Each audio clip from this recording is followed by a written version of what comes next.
로마서 7장 1절부터 6절까지 형제들아 내가 법 아는 자들에게 말하노니 너희는 율법이 사람의 살 동안만 그를 주관하는 줄 알지 못하느냐. 남편 있는 여인이 그 남편 생전에는 법으로 그에게 매임받으나 만일 그 남편이 죽으면 남편의 법에서 벗어났느니라. 그러므로 만일 그 남편 생전에 다른 사람에게 가면 음부라. 이르되 남편이 죽으면 그 법에서 자유케 되나니 다른 남자에게 갈지라도 음부가 되지 아니하느니라. 그러므로 내 형제들아 너희도 그리스도의 몸으로 말미암아 율법에 대하여 죽임을 당하였으니 이는 다른 이 곧 죽은 자 가운데서 살아나신 이에게 가서 우리로 하나님을 위하여 열매를 맺히게 하려 함이니라. 우리가 육신에 있을 때에는 율법으로 말미암는 죄의 정욕이 우리 지체 중에 역사하여 우리로 사망을 위하여 열매를 맺게 하였더니 이제는 우리가 얽매였던 것에 대하여 죽었으므로 율법에서 벗어났으니 이러므로 우리가 영의 새로운 것으로 섬길 것이요 의문의 묵은 것으로 아니할지니라. 아멘.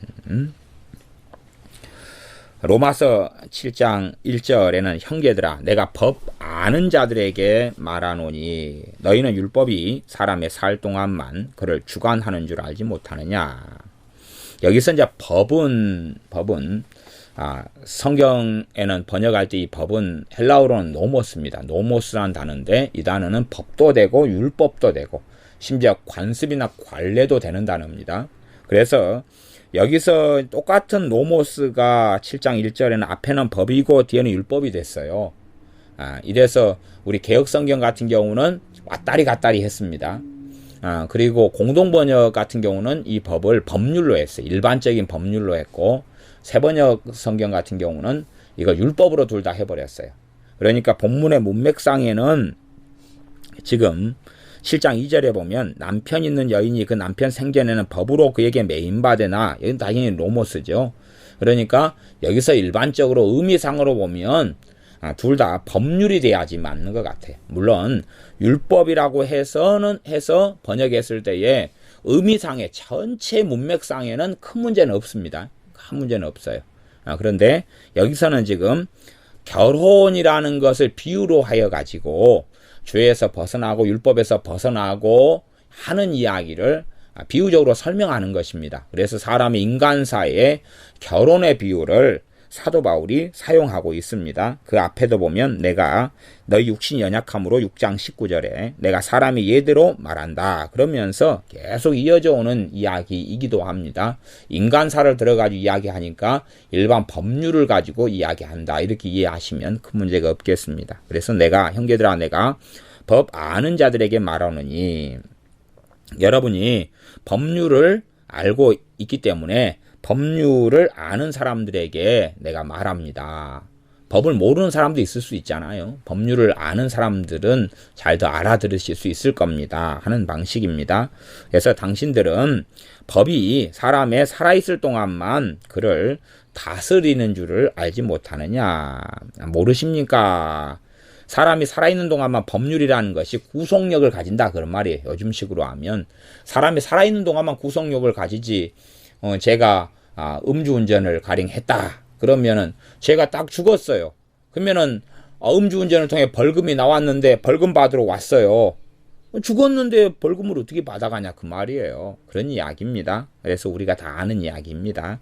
7장 2절에 남편 있는 여인이 그 남편 생전에는 법으로 그에게 매임받으나 남편이 살아있을 동안에는 남편에게 법적으로 매임받았다 그 말은 매여있다 그런 말이에요. 혼인서약과 또한 결혼이라는 것 법률이라는 것 그런 걸 통해서 혼인신고 이걸 통해서 매여있다 그런 말입니다. 만일 그 남편이 죽으면 남편의 법에서 벗어났느니라. 남편의 법이라는 게 따로 있는 게 아니고 축약해서 하는 이야기입니다.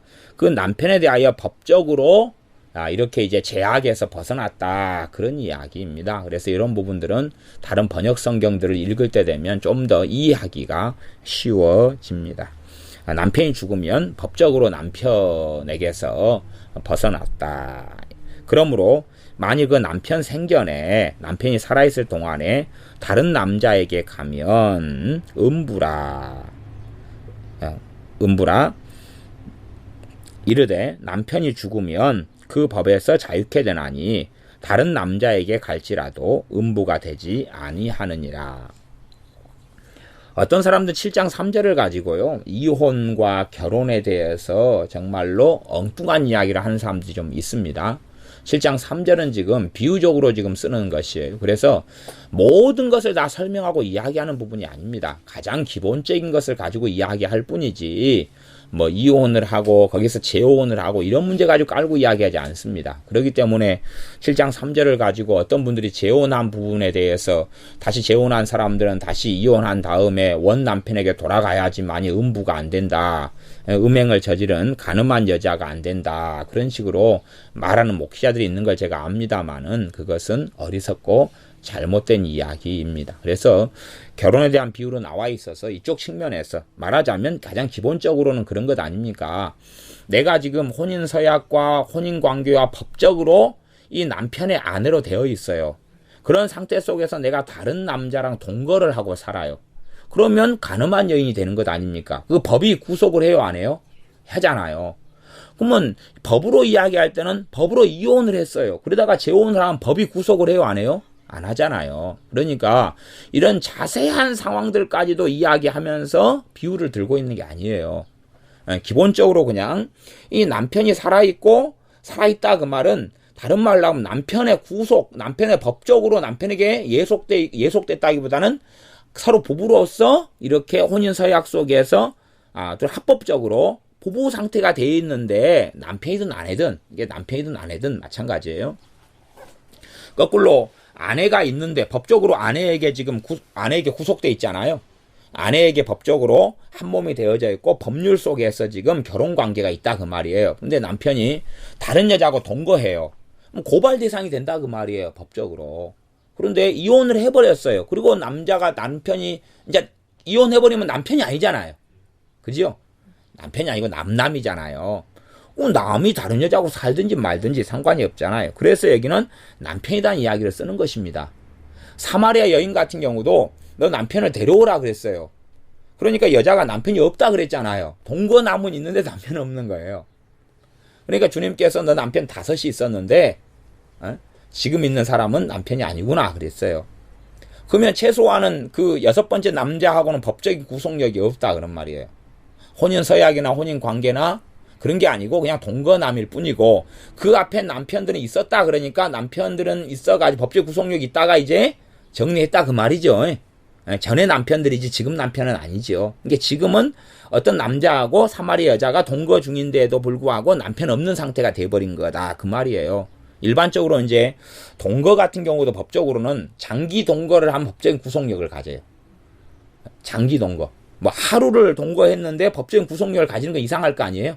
그러나 장기적으로 최소한은 동거인데 혼인관계가 아니고 동거인데 자녀를 낳았다거나 그럼 법적 구속력을 가져요. 그것을 실제적인 혼인관계로 법적으로는 이야기하죠. 그래서 법으로 들어가면 굉장히 복잡한 이야기. 근데 최소한 여기서는 남편이라고 이야기하니까 법적인 구속력이 있는 상태 속에서 여자가 다른 남자하고 동거 생활을 하고 거꾸로 아내가 있는데 아내라는 것은 법적인 구속력이 있잖아요. 그 상태 속에서 남자가 다른 여자하고 동거를 하면 이것은 음부고 그다음에 부자도 이제 여자 할 때 여자 부자를 쓸 수 있고 남자 부자를 쓸 수 있죠. 그래서 이런 간음한 남자나 간음한 여자가 되는 것이에요. 여기에서 액면적으로 그냥 자기식으로 해석해 가지고 이 재혼한 사람들은 다 간음한 남자고 여자다. 그런 식으로 가면 극단적이고 성경의 문맥을 잘못 보는 게 되는데 그런 사람들이 요즘에 좀 많아서 골치를 썩입니다.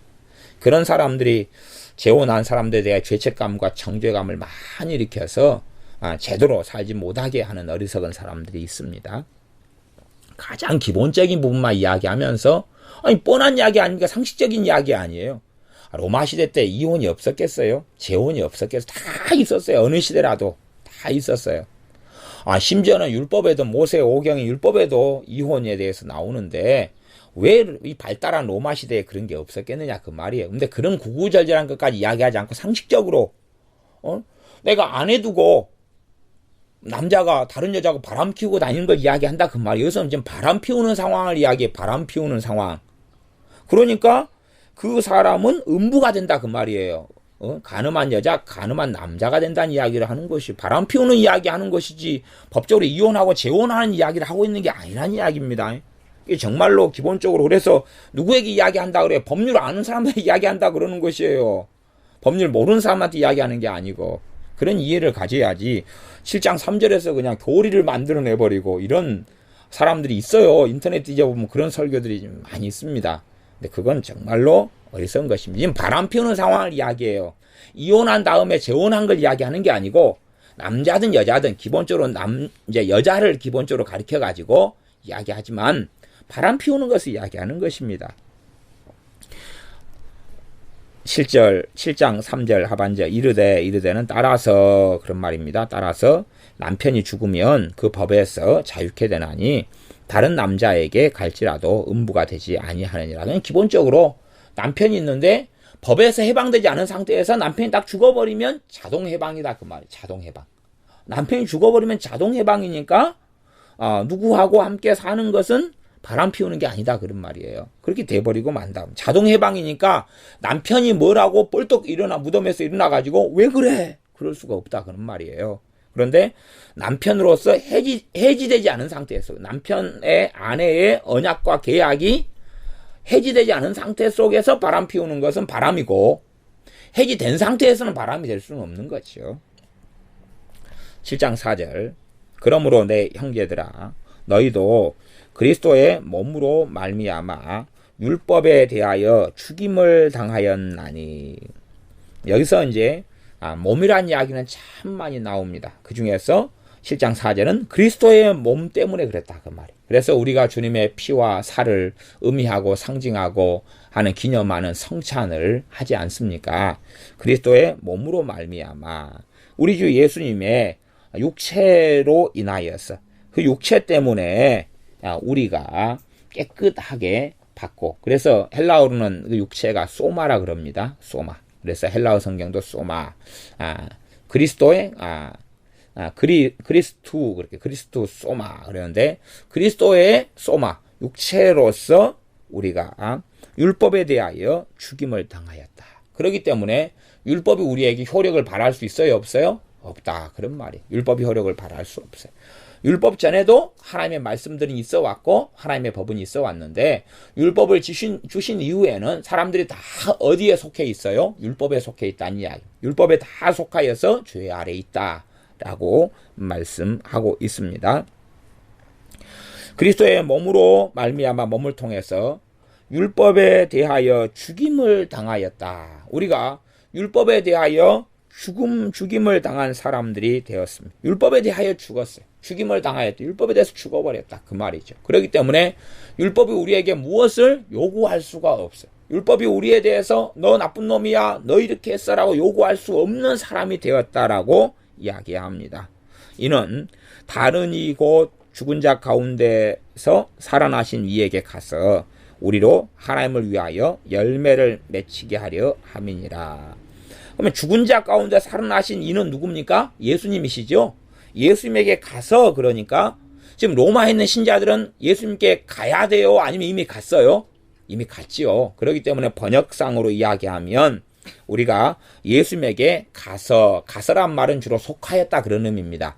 우리가 죽은 자 곧 죽은 자 가운데 살아나신 이에게 예수님에게 우리가 속하였다. 율법에 대한 죽임을 당해가지고 예수님께 속한 자가 되었다. 그런 이야기입니다. 예수님에 속한 자가 되어야지 은혜 아래 있게 되는 것이에요. 예수님께 속한 자가 가시오, 속한 자가 되시오 하는 게 아닙니다. 왜? 믿는 사람들에게 쓴 성경이 로마서이기 때문에 그렇습니다. 우리로 하여금 예수님께 속하였다. 속한 것은 우리로 하여금 하나님을 위하여 열매를 맺히게 하려 함이니라. 그 이유는 하나님께 대하여 열매를 맺게 하려고 그랬다 하는 것입니다. 그게는 하나님을 위하여 열매를 맺었다, 맺어야 한다. 이것도 두 가지로 번역은 됩니다. 하나님께 대해 우리가 열매를 맺은 자가 되었습니다. 이런 식으로도 우리가 번역이 될 수가 있어요. 그런데 기본적으로 저는 이제 이 개역 성경의 번역대로 앞에 중간 부분에서는 그리스도에게로 가서, 그런데 예수님께 가서가 예수님께 속하여서 그렇게 저는 이해하고, 그 다음에 우리로 하나님 위하여 열매를 맺게 하려 함이니라. 그렇게 두 가지 부분. 열매를 맺어야 되는데 그것은 우리가 그리스도로 인하여 율법에 대하여 죽었기 때문에 가능한 이야기고, 예수님께 죽음을 통하여 그 다음에 속하였다 그 말이죠. 예수님의 사람이 되었다 그런 이야기입니다. 7장 5절 우리가 육신에 있을 때에는 율법으로 말미암는 죄의 정욕이 우리 지체 중에 역사하여 우리로 사망을 위하여 열매를 맺게 하였더니. 그러면 이렇게 볼 때는 이제 사망을 위하여 열매를 맺게 하였다는 것은 과거의 이야기죠.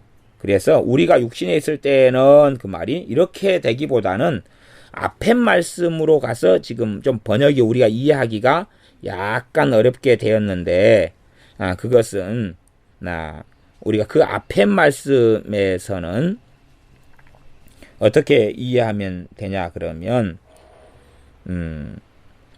그 로마서 6장으로 넘어가서는, 로마서 6장에서는 우리가 과거에 어떻게 살았느냐 그렇게 이야기할 때 6장 17절에 하나님께 감사하리로다 그러면서 너희가 본래 죄의 종이더니 그러잖아요. 옛날에 본래 전에 죄의 종이었다 그런 말씀과 같이 그 이야기를 하는 것입니다. 7장 5절도요. 우리가 육신에 있을 때에는, 그 말은 이전에 우리가 육신에 따라 살 때에는 그 말이에요. 이게 지금 현재 육신에 있을 때는 하고 영에 있을 때는 이런 이야기를 하는 게 아니고 좀 과거 이야기를 하고 있어요. 과거 이야기. 그것은 그 구절의 문맥의 의미를 잘 보면 그냥 뻔한 이야기입니다. 그래서 우리가 육신에 있을 때는 그 말은 이전에 우리가 육신을 따라 살 때는, 그게 육신을 따라 살 때는 그 말이, 육신에 있을 때는 그 말이에요. 마음과 뜻이 육체의 정욕, 육체의 마음이 있고, 육체의 정욕, 육체의 성공, 육체의 욕망의 마음이 있는 것이 육체를 따라 살게 되는 거잖아요. 그래서 육체를 따라 살 때에는 율법으로 말미암는 죄의 정욕이 우리 지체 중에 역사하여 우리로 사망을 위하여 열매를 맺게 하였더니. 율법으로 말미암는 죄의 정욕, 율법으로 인한 죄의 정욕, 율법을 통해서 오는 죄의 정욕. 이게 이제 굉장히 어려운 구절입니다. 이 구절이 굉장히 난해한 구절이 되어가지고 이것에 대한 해석이 꽤 많이 복잡해집니다. 이해를 잘못할 수도 있고 잘할 수도 있어요. 물론 제가 이해하고 제가 설명하는 게 다 바르게 되지는 않습니다.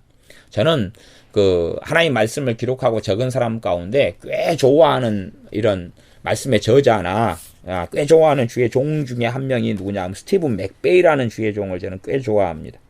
이 스티븐 맥베이라는 이 목사님은 뭐 지금이야 이제 벌써 하나님 일을 해온 지가 40년 넘게 하나님 일을 해왔으니까 하나님의 일에 있어서, 하나님 말씀에 있어서 베테랑에 속합니다. 그래서 이분이, 제가 책들도 많이 읽고 많이 좋아하는데 은혜 아래 사는 삶이나 뭐 그런 책들, 또 최근에는 교회에서 가리키는 거짓말 뭐 이런 책도 썼어요. 그래서 제가 그 책들을 내용을 살펴보면 또 은혜에 대한 부분에서 은혜 쪽은 굉장히 강조하고 은혜에 대한 진리를 가지고 있는 목사님이에요.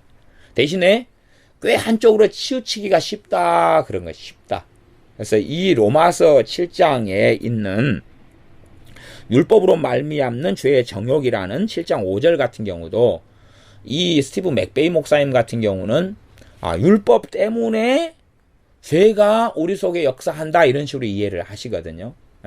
이제 이런 최근에 나온 교회에서 가르친 거짓말 같은 부분도, 그래서 그런 부분의 이해는 제가 본래적으로는 별로 찬성하지는 않아요. 로마서에서 이제 이 7장, 지금 오늘 본문 7장 1절부터 6절이지만, 그 다음에 7장 7절, 8절도 이런 지금 7장 5절과 지금 같은 맥락에서 이야기가 나옵니다. 근데 설교를 해야 되기 때문에 말씀을 강의하기 때문에 1절부터 6절까지만 하지만 7절부터도 또다시 6절, 5절 같은 이야기를 합니다. 그래서 율법으로 말미암는 죄의 정욕이다. 그럴 때 왜 율법을 통해 가지고 죄의 정욕이 역사하냐 그 말이죠. 이제 이까지는 율법으로 말미암는 죄의 정욕이다. 이 말까지는 진리예요. 성경이 그냥 정확하게 이야기하는 건데 율법으로 말미암은 통하여 율법으로 인한 율법 때문에 죄의 정욕이 역사한다. 이제 해석의 문제는 복잡해지는 거예요. 해석을 사람마다 다르게 한다 그런 말이죠. 해석을 다르게 해요. 그리고 많은 사람들은 해석할 줄 모르기도 하고 생각을 안 해요. 생각 안 하는데 우리 가만 생각해 보세요. 율법으로 말미암는 죄의 정욕이에요. 그러면 율법이 지금 로마서 앞에 3장 같은 데로 가면 율법이 우리를 누구라 그래요? 죄인이라 그러잖아요. 응? 우리 몸을 CT로 쫙 했더니 병이 진단되는 거예요. 율법이 우리를 딱 스캔하고 진단했어요. 죄인, 사형에 해당하다. 그랬다 그 말이에요. 그러면 그 사람에게는 이제 죄인이기 때문에 사형에 해당하다 그랬어요. 그 사람은 죄 아래 있게 된다. 그러면 죄의 지배 속에 들어가 버려. 죄의 지배 속에. 왜 율법이 우리를 스캔을 쫙 한 다음에 나쁜 놈 그랬어요. 그러면 죄의 지배 속에 우리는 들어가 있다 그 말이에요. 지금 앞에가 죄 아래 있다, 은혜 아래 있다는 이야기 계속 했잖아요. 그렇지요?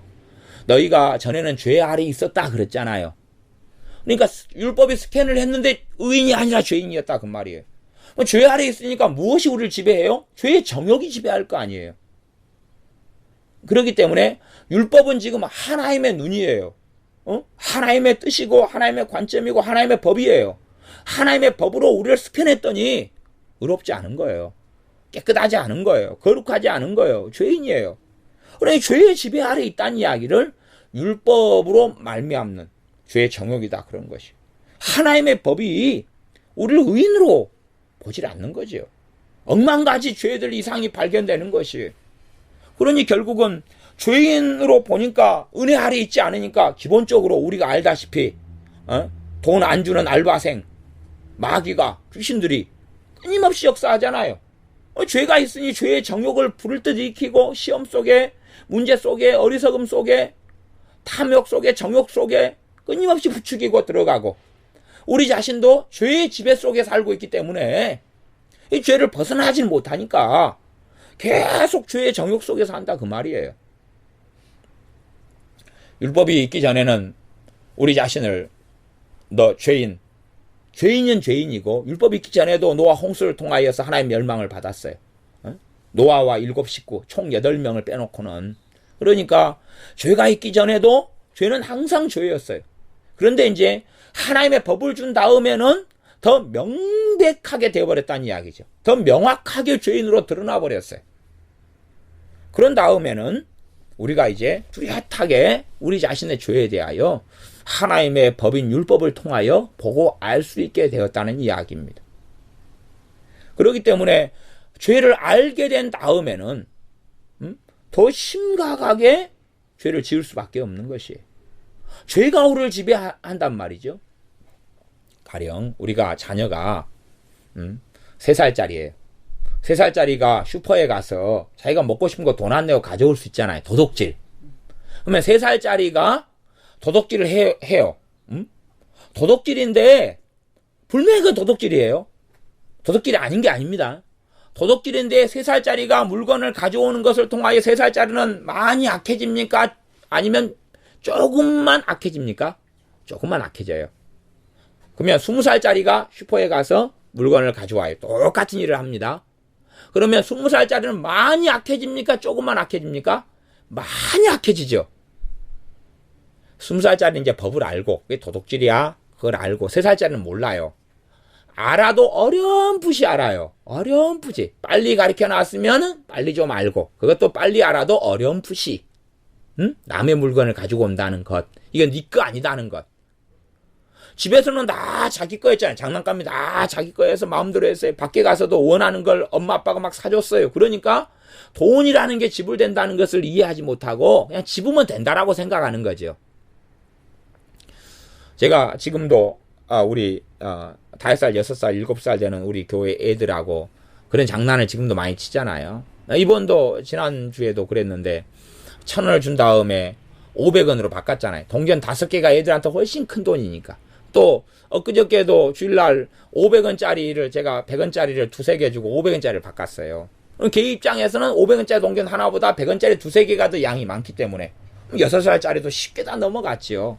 아직은 뭘 몰라요? 돈을 잘 모르기 때문에 그래요. 그런 것처럼 법을 잘 알지 못해요. 법을 알지 못할 때는 죄는 죄인데 심각한 죄가 되진 않아요. 죄는 죄예요. 그래서 율법이 있을 때부터는 법이 정확히 있기 때문에 그걸 알고 난 다음에 20살짜리가 도둑질하는 게 되어버린단 말이에요. 30살짜리가 도둑질하는 게 되고 40살짜리가 도둑질하는 게 된다 그 말이에요. 그렇기 때문에 죄가 심각한 죄가 된다는 이야기가 7장 7절에 대한 이야기입니다.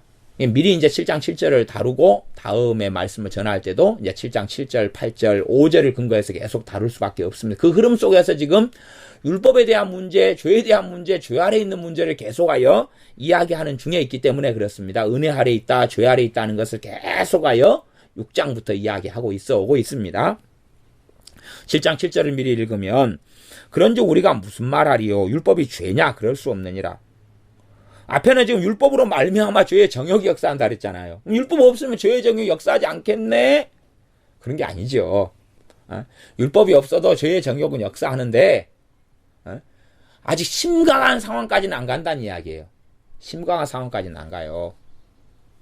과거에 법이 없었을 때도 도둑질이 다 있었잖아요. 그렇죠? 근데 법은 이제 아주 함무라비 법정 같은 것 혹은 기본적인 기초법들만 있었지요.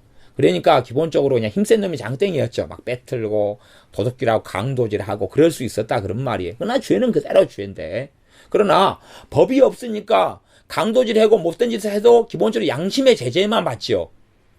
그러지 그 법 자체가 구속력을 가지고 있지 않잖아요. 근데 하나님이 법을 주신 다음에는 법 자체가 구속력을 가지는 것이 법 자체가 심각한 구속력을 가져가지고 문제를 일으키게 된다 그런 말이에요. 하나님이 율법을 주신 다음에는 법이 구속력을 가지는 거예요. 주차법이 생긴 다음에는 주차법을 통하여 우리가 기본적으로 보호를 받지요. 법은 우리를 보호하는 것이 누구를 통하여? 법을 어기는 사람들에게서 법을 안 어기는 우리를 보호하지요. 응? 주차법을 누가 어기고 있으면 우리가 차를 가지고 통행하는데 불편하잖아요. 아니 고속도로나 아니면 차가 다니는 차선 한가운데다가 차를 세워놓으면 우리가 차를 가져갈 때 어떻게 가져가겠느냐 그 말이에요. 앞에가 띠띠빵빵 주차하지 않을 때 주차 안 하면 차가 막 막히고 그럴 거 아니에요. 뭐 주차법을 어긴 사람들에게는 법이 효력을 발휘하고 주차법을 지키고 사는 사람들은 불법 주차하는 사람들로부터 보호를 받고 유익을 얻는 자 그 말이에요. 그러니 법의 기능이라는 것은 복잡하고 많은데 그 법의 기능 중에 율법의 기능이 굉장히 많은데 그 가운데 한 가지 측면에 이제 두고 지금 로마서 6장 7장의 말씀을 전개하고 있는 거예요 사실은. 그래서 율법이 죄냐? 그럴 수 없느냐? 7장 7절 율법으로 말미암지 않고는 내가 죄를 알지 못하였으니 율법을 통하지 않고 내가 죄를 알지 못했다는 것이 죄가 아니다는 이야기가 아니라 명확하게 율법이 돼 있으니까 죄구나라고 알았다 그런 말이 세상적으로도 마찬가지예요. 그래서 곧 율법이 탐내지 말라 하지 아니하였다면 내가 탐심을 알지 못하였으리라. 탐내지 말라 하는 하나님의 법이 있은 다음에 그 법을 통하여서 법 아래 우리를 딱 가니까 모든 사람이 죄를 범하였으며 죄인이 되었다 그 말이에요. 그래서 그 탐심을 통하여 마귀 역사할 수 있고 죄의 정욕은 죄 아래에 있으니까 우리는 죄인이고 죄의 정욕이 우리 안에 역사해서 탐심이 나타나고 탐심을 이루고 그렇게 살아가지요. 율법을 주신 다음에는 죄가 더해져 버리고 말죠. 죄가 그래서 율법이 가입한 것은 죄를 더하게 하려 함이라는 이야기. 율법이 온 다음에는 사실 죄가 죄로 더 드러나 버리고 말아요. 그리고 그래서 법이 더 심해져 가면 가중처벌이라는 게 있잖아요. 가중처벌. 그런 법을 만들잖아요. 음주운전 한 번 한 것, 두 번 한 것, 세 번 한 것은 처벌이 틀리잖아요. 그런 것처럼 되어져 버리고 맙니다. 그래서 이런 부분은 꽤 이해하기 어렵고 난해한 본문에 속해요. 그러니 제가 굉장히 좋아하는 스티브 맥베이라는 이 목사님 같은 경우도 그런 부분을 은혜적으로만 치우쳐가지고 해석을 했어요. 해석을 해서, 야, 그러면은, 이제, 율법이 없을 때에는 죄가 아니었어. 이런 스타일로 흘러가는데, 그런 건 아니다. 그런 말이에요. 안 그러면, 노아 시대 홍수를 통해 하나님이 그 죄인들을 왜 심판하시겠으며 창세기 6장에 죄가 관영하고 많아지니까 율법 없을 때잖아요. 성령님께서 내가 이제는 사람과 함께 영원히 거하지 않겠다 그러면서 떠나버리시는 사건이 왜 일어나겠어요? 바벨탑 사건 때 언어가 그냥 하나님께서 혼자게 만들어버리잖아요. 율법 없을 때라 그 말이에요. 그러나 하나님의 말씀들은 있어 왔고 그 다음에 양심은 있어 왔다 그런 말이에요. 양심에 대해서도 로마서는 이야기를 많이 하고 있지요. 기본적인 양심과 도덕적 관념을 통하여 사람들이 뭘 만들어갑니까? 법률을 만들어가잖아요. 법률을. 양심이 있으니까 법률을 만들어가고 세상 사람들도 동의해가지고 법률을 만들잖아요. 그러지 누가 국회의원을 뽑았는데 거짓말은 할 수 있지만 드러내놓고는 나는 양심적인 사람이다, 바른 사람이다 하니까 뽑아주는 거지. 누가 국회의원이 선거에 나가면서 나 도둑놈입니다. 내가 국회의원이 되면 더 도둑질을 많이 하겠습니다. 시의원, 도의원 후보가 그런 이야기를 한다면 뽑아주겠어요? 안 뽑아주겠어요? 안 뽑아주죠. 자료를 딱 갖다 놓고 내가 세금을 얼마나 도둑질을 많이 했는지 봐보십시오. 나는 정말 큰 도둑놈이 도지사가 되면 되겠습니다. 그러면 사람들이 안 뽑잖아요. 기본적으로 사람 안에 양심을 하나님이 주셔가지고 양심이 법의 기능을 하도록 만들어 놓으셔서 그 양심에 따라 사람들은 공동체로서 뭘 만듭니까? 법률을 만드는 거예요. 그러니 항상 죄는 죄였어요. 그래서 성경을 잘못 해석하면 율법이 없으면 죄가 아니었다. 그런 내용이 7장 7절은 아니다 하는 것입니다. 나중에 이제 7장 7절부터 말씀을 강의할 때에 이야기할 부분이 되겠습니다. 다시 로마 7장 5절로 돌아가서 우리가 육신에 있을 때에는 율법으로 말미암는 죄의 정욕이 율법을 통해서 죄인이다라고 명백하게 드러났으니까 죄의 지배 아래 있고 죄의 지배 아래 있으니 죄인된 우리 정욕이 계속 역사하죠. 은혜 아래 있지 않고 죄 아래 있고 죄인으로 판명됐기 때문에 율법이 우리를 재판하고 심판한다는 것이 죄책감, 가책감, 정죄감 또 알바생들이 역사해서 공짜로 알바생들이 밤낮 24시간 역사해주고 그러니 죄의 정욕은 불타오를 수밖에 없는 것 아니겠느냐 그런 말이에요. 우리가 은혜 아래 있어요. 예를 들어 집 안에 살고 있다 그러면은 추위로부터 보호되고 더위로부터 보호되고 그럴 수 있는데 집 밖에 있다 그러면 겨울이다 그러면은 추위로부터 보호가 안 되잖아요. 추위로부터 보호하려면 얼마나 어렵고 힘들겠느냐 그런 이야기지요. 그런 것처럼 그런 말씀입니다. 그래서 율법으로 말미암는 죄의 정욕에 대해서 제가 설명했습니다. 이게 굉장히 난해한 본문이에요. 율법으로 말미암는 죄의 정욕까지는 문자적으로까지는 이제 똑같아요. 그냥 똑같은데 문자적으로가 아니라 의미가 무엇이냐 그럴 때에 아주 이제 어려워진다 그 말입니다. 그래서 말미암는 그 말도 헬라어로는 말미암아 유리하다 뭐 생기다 이런 것이 기노마이라는 단어예요. 그러니 그까지는 기노마이 말미암아 생기다 심지어는 창조하다 창조되다 뭐 발생하게 되다 유래하다 이런 말이에요. 그러니까 죄로 인하여서 율법으로 인하여서 유래가 되는데 기노마이 유래가 되는데 그까지는 이제 문자적으로는 번역이 된단 말이에요. 또 어느 성경이든지 번역 성경이든지 헬라어 자체가 그러니까 기노마이로 가니까. 그런데 물론 이제 변화형으로 가면 이제 기노스 다이로 가는데 그까지는 상관없고 기노마이라는 단어 유래하다 발생 창조되다 되다 뭐 이런 단어인데 율법으로 말미암아 그런 단어인데 똑같아요. 그냥 우리 개역 성경이 번역은 틀리게 한 게 아니에요. 똑같아요. 다 그렇게 했는데 그래서 율법 때문에로도 이걸 번역하고 공동 번역 같은 경우는 율법으로 인하여 이런 식으로도 뭐 새 번역하고 다른 성경들도 비슷하게 번역해요. 차이가 없는데 율법으로 말미암는 죄의 정욕이란 의미가 무엇이냐 그럴 때에 이제 그 내용을 제가 설명했습니다. 그래서 그런 죄의 정욕이 우리 지체 중에 역사하여 지체는 일반적으로 온 몸을 이야기합니다. 기본적으로 주님의 몸 앞에 이야기했고 몸을 이야기해요. 그래서 이 지체라는 단어가 헬라어로는 멜로스라는 단어예요. 멜로스라는 단어에는 어떤 의미가 있냐? 몸의 각 부분 아니면은 성경에서 백체라는 단어로도 번역했습니다. 백체 이런 그 성경에서 보신 적이 아마 있으실지 모르겠어요. 백체 아니면 지체, 사지 이런 단어로도 번역이 됐어요. 이런 여러 가지 의미를 가지고 있습니다. 그래서 그냥 뭐 어렵게 생각할 건 없어요. 그래서 우리 지체 중에 역사하여 그러면 온몸에 역사하여 이렇게도 이제 번역이 됩니다. 그래서 우리 지체 중에 역사하여 뭐가 역사하여? 죄의 정욕이 역사해. 죄의 정욕이 역사해 가지고 우리가 사망을 위하여 열매를 맺게 하였더니 사망을 위하여 결국에는 어디로 들어갑니까? 사망이라는 열매를 맺히는 그런 속에서 들어가도록 사망에 들어가게 하는 열매, 탐심, 탐욕, 우상숭배 뭐 여러 가지 결국은 그것이 사망을 이루게 하는 거잖아요. 사망이란 최종적인 열매를 맺게 하기 위하여 그 앞에 여러 가지 죄들을 짓는 죄인의 삶 속에 들게 했다는 이야기입니다. 우리가 죄인이기 때문에 우리 안에 하나님의 심판 앞에 딱 설 때 예를 들어 누가 살인을 했어요. 그러면 지금 현재 경찰관 있고 형사가 있고 법이 잘 됐을 때 그 살인한 살인범이 잡혔어요. 그러면 그 법률이 그 살인범을 어디에다 집어넣습니까? 감옥 속에다 집어넣었잖아요. 감옥 속에 있으면은 자유를 누리고 사는 것과 상관이 없잖아요. 마찬가지다는 이야기. 하나님 율법이요. 죄인들을 어디에 집어넣었어요? 감옥 속에 집어넣었어요. 거기에서는 자유가 박탈되잖아요. 감옥 속에서 부분적인 자유만 있다 그 말이에요. 부분적인 자유만 있어요. 이런 것을 이제 신학으로 가면 난점이 됩니다. 난점이 돼서 뭐 신학적으로 칼빈주의를 이야기하면 사람의 인간의 전적 타락 그래요. 전적 타락인데 어디까지가 다 타락되고 부패됐느냐 이런 부분의 해석으로 가면 사실은 말장난이 될 때가 굉장히 많아요. 이론과 사변이 될 때가 많아요. 이제 죄인으로 규정되어서 살인범이 감옥에 들어가서 감옥 안에 들어가면 부분적인 자유만 있어요. 그 속에서는 그 법이 계속 역사하고 감옥 속에 가두는 거예요.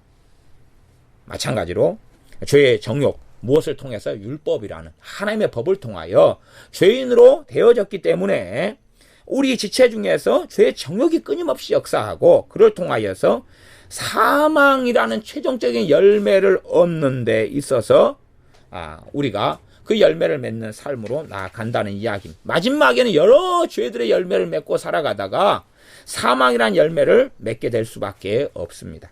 7장 6절은 이제는 우리가 얽매였던 것에 대하여 죽었으므로 그 앞에는 5절은 과거 이야기하고 있어요. 이전에 이야기하고 있습니다. 이전에 우리가 육신에 따라 살 때에는 이야기하고 있다가 7장 6절에는 이제는 우리가 얽매였던 것에 대하여 죽었으므로 이야기합니다. 똑같은 진리의 말씀들을 반복하여 계속 이야기하죠. 여러 각도로 그러면서 부분에서부터 전체로 지금 흘러가고 있습니다. 우리가 얽매였던 것이 뭡니까? 죄들이죠. 죄의 정욕이죠. 죄의 정욕 혹은 죄들이죠. 그것에 대하여서 죽어버렸다. 또 얽매였던 것이 뭡니까? 율법이죠. 이 율법하고 죄는 하나로 가는 거죠. 죄의 권능은 율법이니라 그랬어요. 죄가 힘을 발휘하는 것은 무엇 때문에요? 율법이라는 것 때문에 힘을 발휘하는 거예요. 내가 주차를 어겨 차를 이상한 데 세워놨어요. 무엇 때문에 그것이 이제 힘을 뭘 발휘합니까? 법이라는 게 있기 때문에. 그래서 견인되거나 딱지를 떼거나 아니면 이런 이제 벌금을 내거나 그렇게 되지 않습니까? 그런 이야기입니다. 그래서 우리가 얽매였던 것에 대하여 죽었다 그러는 것이 앞에 아내가 남편이 죽어버리니까 남편의 법에서 얽매였던 것에서 자유케 되었던 것처럼 그런 것처럼 우리가 예수님을 통하여 예수님의 몸으로 그럽니다. 7장 4절에 너희도 그리스도의 몸으로 말미암아 율법에 대하여 죽임을 당하였다. 그러니까 우리가 얽매였던 것이 율법이 우리를 얽매고 있죠. 율법을 통하여 죄가 우리를 얽매고 있죠. 그런데 죽임을 당하였다는 이야기입니다. 누구 몸으로? 예수님의 몸으로요. 그래서 우리가 율법에서 벗어났으니 이것이 우리가 가진 진리입니다. 우리가 가진 진리는 뭐냐 하면 실제적인 삶 속에서는 우리가 죄의 역사 속에 살아가지만 우리는 율법에 대해서 벗어났다는 진리입니다. 누구 때문에요? 우리의 의로움이나 우리 깨끗함이나 우리의 아름다움이 아니라 우리의 거룩함이 아니라 우리 주 예수님의 십자가에 죽으신 그 몸이 십자가에 죽으신 사건 대가를 치르신 그 일을 믿음을 통하여 우리가 주님과 함께 죽음으로 율법에서 벗어났다는 것이 우리가 가진 진리입니다. 이 진리를 잃어버리고 단지 진리가 지적인 동의가 되거나 정보가 된다면 그 진리는 우리 안에서 역사하지 않게 됩니다. 그러나 이 진리를 우리가 붙잡고 살아가서 우리가 율법에서 벗어났다는 진리 속에 우리가 있다면 어떤 능력을 얻게 되냐 하면 정말로 새로운 삶을 살게 되는 은혜와 능력의 통로가 되어집니다. 7장 6절 하반절 이러므로 우리가 영의 새로운 것으로 섬길 것이요 의문의 묵은 것으로 아니할지니라. 의문의 묵은 것, 의문은 율법 조문을 의문이라 그럽니다. 율법 조항들. 우리가 율법 때문에 도둑질을 안 해야 되겠다, 그런 것하고 하나님을 사랑하기 때문에, 하나님께서 나를 구원해 주셨기 때문에 하나님의 뜻이 도둑질을 하지 않는 것이다, 그러기 때문에 도둑질을 하지 않는 삶으로 살아가는 것과, 율법이 도둑질은 무섭게 책망하고 있고 징계하고 있고 사망이 오기 때문에 무서워가지고 하나님 말씀 율법을 지켜야 되겠다, 그렇게 살아가는 것은 의문의 묵은 것으로 섬기는 것을 이야기합니다. 이게 무서워가지고, 법률이 무서워가지고, 법을 어기지 않고 법의 형벌이 무서워가지고 그러는 삶, 그러는 것은, 그래서 율법주의 속에 들어가면 두려움이 그 사람에게 오게 됩니다.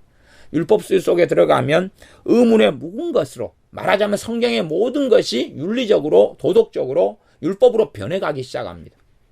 의문의 묵은 것 속으로 들어가기 시작하면 무거운 굴레가 되기 시작합니다. 법을 알면 알수록 자유케 되는 게 아니라 더 복잡해지고 더 괴로워지고 피곤해지고 무서워지고 두려워지고 놀라고 떨게 되어집니다. 의문의 묵은 것으로 사는 사람들이 있습니다. 어떤 사람은 영의 새로운 것으로 사는 사람들이 있고, 어떤 사람은 의문의 묵은 것으로 사는 사람들이 있습니다. 그러나 우리가 영의 새로운 것으로 섬길 것이다, 그렇게 하나님의 말씀은 이야기합니다. 영의 새로운 것을 로마서 8장으로 이야기한다면 성령님께서 주시는 새 생명, 이렇게도 번역할 수 있습니다. 영을 이제 우리가 거듭난 것이 영이잖아요, 그렇죠? 그 영으로도 볼 수 있고, 그 다음에 성령님으로 이야기하는 영, 퓨뉴마, 어떤 영으로 할 것이냐, 이건 번역상에 이제 차이가 되지만 의미상으로는 결국은 같아져 버려요.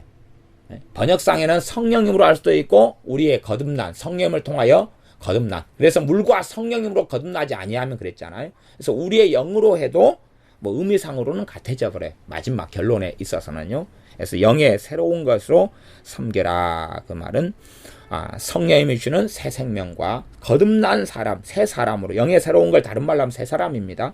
새 사람으로 섬겨라. 내가 말하자면 하나님의 자녀가 되어가지고 자녀로서 부모를 기쁘게 하느냐, 아니면 자녀가 아닌 타인이 돼가지고, 고아가 돼가지고, 버림받은 사람이 돼가지고 이제 이를 기쁘게 하느냐, 부모가 아닌 이들을 기쁘게 하느냐 하는 것입니다. 우리가 하나님을 섬기는데 단지 그냥 우리가 하나님께 창조된 피조물로서 하나님을 섬기느냐, 하나님의 심판과 지옥이 무서워서 하나님을 섬기느냐, 아니면 하나님의 그 사랑을 입고 하나님의 사랑에 감격하고 그 은혜 속에서 하나님을 섬기느냐, 그럴 때에 우리가 이제는 율법에서 벗어났기 때문에 영의 새로운 것으로 섬기라 하고 말씀합니다. 의문에 묵은 것이야, 의문에 묵은 것. 영의 새로운 걸 다른 말로 하면 또 복음이 될 수도 있죠, 그렇죠? 그리스도의 십자가의 복음이 될 수 있습니다. 그래서 영의 새로운 것은 꽤 많은 의미를 담고 있는 그러한 상징적인 단어로 쓰여지기도 했습니다. 그래서 영의 새로운 것으로 섬겨라. 그러니 우리의 삶 가운데 영의 새로운 것으로 섬기는 삶을 살아야 됩니다. 이제 에스겔서 같은 말씀으로 한다면 하나님께서 너희에게 새 마음과 새 정신을 주신다 그랬어요.